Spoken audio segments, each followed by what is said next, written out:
नमन भाया, अपने समाज के लिए अपन अभी कुछ समय से ये जयंतियां मनाने लगे हैं, लेकिन अपना इतिहास अगर आप वास्तव में इतिहास पढ़ोगे, अगर इतिहास पढ़ के समझोगे तो आपको ऐसा लगेगा कि आपके आंखों के में आंसू अपने आप आ जाएंगे। ये बहुत दूर की बात है, आपको इस पार्टियां वाला लोगों ने इधर उधर का झूठिया इतिहास पढ़ा के आप लोगों को खत्म करने की एक बहुत बड़ी साजिश चल रही है। इसको अपने पढ़े लिखे लोगों को, जो लोग थोड़ा पढ़ा लिखा है, जो समझने की समझदार है, सारे बड़े बड़े लोगों को खुद अपनी किताब उठानी चाहिए और आज से 400-500 साल पुराना इतिहास पढ़ना चाहिए आप लोगों को। तब जाकर आपको समझ में आएगा कि अपने समाज के साथ कब से और क्यों ये अत्याचार हो रहा है और ऐसा क्या है।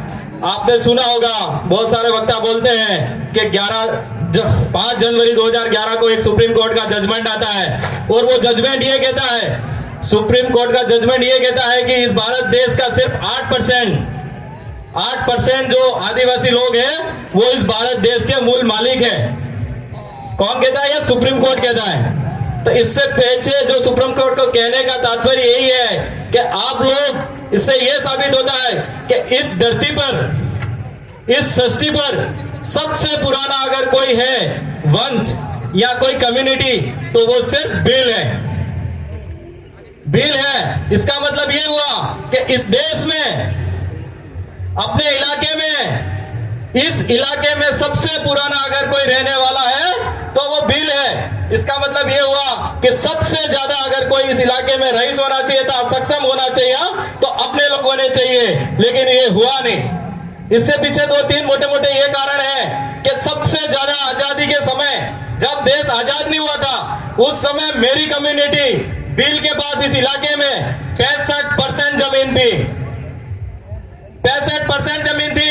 उसके बाद क्या होता है, 1950 में जैसे ही संविधान लागू होता है और 1947 में देश आजाद होता है, उस समय अपने सारे संविधान लिखते हैं। उस समय उस संविधान कम्युनिटी में आपकी कम्युनिटी के भी 5 लोग थे, जिनको आप लोग नहीं जानते हो। आप लोगों को उन लोगों की पढ़ने की जरूरत है। आपकी कम्युनिटी के उस सभा में, संविधान सभा में आपके लिए हक अधिकार के लोगों ने मांग करी थी। उससे पहले की ये बात है कि भील राणा भूंजा के बारे में आप इससे पहले भी बहुत पढ़े, इन्हीं की बदौलत ये लोग थे, तभी आज हम लोग और आप सब लोग यहाँ बैठ के मना रहे हैं। ये जो जयंती थी हमें आजादी के समय से मना लेनी चाहिए थी, लेकिन हम लोग कुछ इन पार्टियों के चक्कर में उलझ गए, वोटों के चक्कर में उलझ गए। ये लोग आपको कमजोर इसलिए करना चाहते हैं। तो सबसे पहली बात यह है, जब देश आजाद हुआ उससे पहले अपने सारे भील राणा भूंजा थे, उससे पहले बिरसा मुंडा थे, इतने बड़े बड़े वक्ता थे। आपने बहुत बड़े ये कार्यक्रम देखे होंगे, बहुत अपने बाप दादाओं ने। मानगढ़ का कार्यक्रम है, अपने गुजरात वाला है, या ये सिरोही वाला कांड है, इसमें अपने हजारों आदिवासी लोग मारे गए। क्यों मारे गए? आप लोगों की जमीन बचाने के लिए। वो उन लोगों ने उस समय अपने लोग, ऐसा मत समझे कि आप पढ़े लिखे नहीं थे, अपने लोग आजादी के बाद सबसे ज्यादा कम पढ़े लिखे, कम समझदार बने। आजादी से पहले अपने लोग ही इस देश में सबसे सक्षम थे। हर चीज की आविष्कार जिसने किया था सबसे पहले अपने ही लोगों ने किया था। आजादी वक्त से पहले जितने भी महापुरुष अपना जान जल जोखिम में डाल के अपने लिए 1935 में संविधान बनाया था अंग्रेजों ने। उस समय अंग्रेजों के संविधान में अपने को लड़ झगड़ के जो राइट्स मिले थे, 5वीं अनुसूची जिसको 6ठी अनुसूची कहते हैं, वो आज तक इन पार्टी के लोगों ने और हम लोगों ने आज तक धरातल पे लागू नहीं होने दिया। अपने लोगों ने कोशिश भी करी होगी, लेकिन इन पार्टियों के चक्कर में आके आप लोग दब गए और आज तक नहीं समझ में आए कि ये लोग आपको दबाना क्यों चाहते हैं, और आज तक आपका इतिहास दबा रहे हैं। अपने इलाके में सबसे ज्यादा भील कम्युनिटी रहती थी। उसी भील कम्युनिटी के अपन आगे बढ़ाए तो देश आजाद हुआ। जब मैं आपको बता रहा था कि 65% जमीन थी, और देश जैसे ही आजाद हुआ, संविधान लागू हुआ, तो अपने पास सिर्फ 30% जमीन रह गई।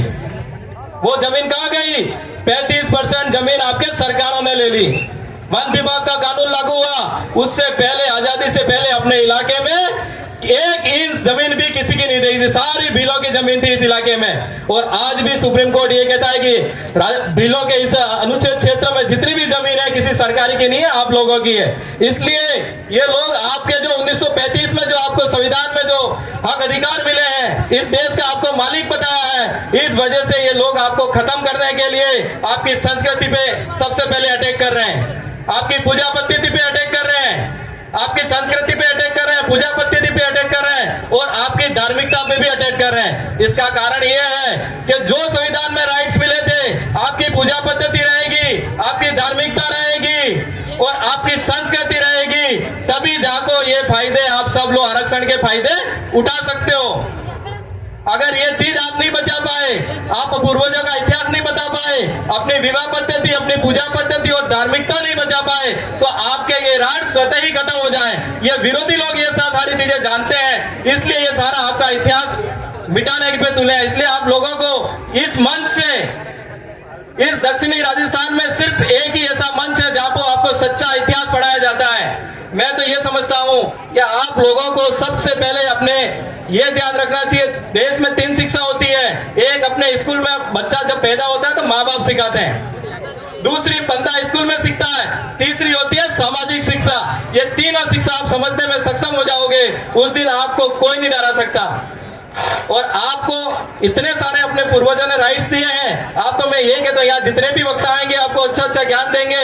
उसके बाद आप सुन के आप सोचिएगा, पढ़िएगा, किताब लेके पढ़िएगा तो आपको याद रहेगा। अपने पास बताने के बातें बहुत है, समय कम है, इसलिए मैं आपको अपने वाणी को यही विराम देता हूं। इससे पहले जय पिता दे के लिए एक नारा हो जाए।